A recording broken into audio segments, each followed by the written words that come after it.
dağ kədəri. Dağlar başımda duman var, yüreğimde kara yaman var. Sensiz bu yollarda suskun, küləkdə səslərin qalan var. Dağ kədəri yar qəmidir, yüreğimdə də dinlizidir. Sensiz günler sayılmaz, bu derdin sonu bilinmez.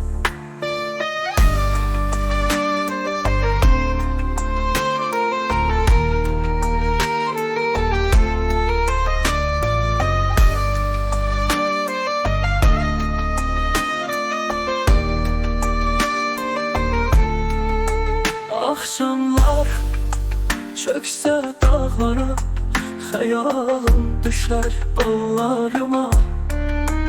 Bir ümidim var, dönersen kara bulutlar dağılar. Dağ kədəri yar qəmidir, yüreğimdə dərdin izidir. Sensiz günler sayılmaz, bu derdin sonu bilinmez.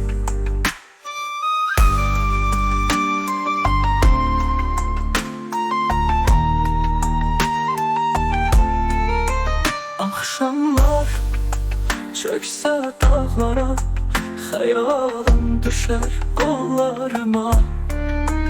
Bir ümidim var, dönersen kara bulutlar dağılar. Dağ kədəri yar qəmidir, yüreğimdə dərdin izidir.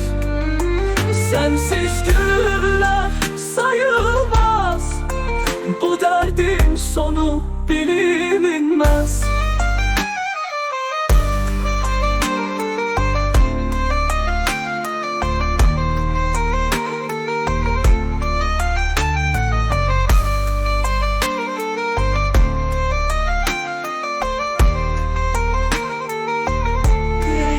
Dağ kimi ağır bir keder daşıyanlara,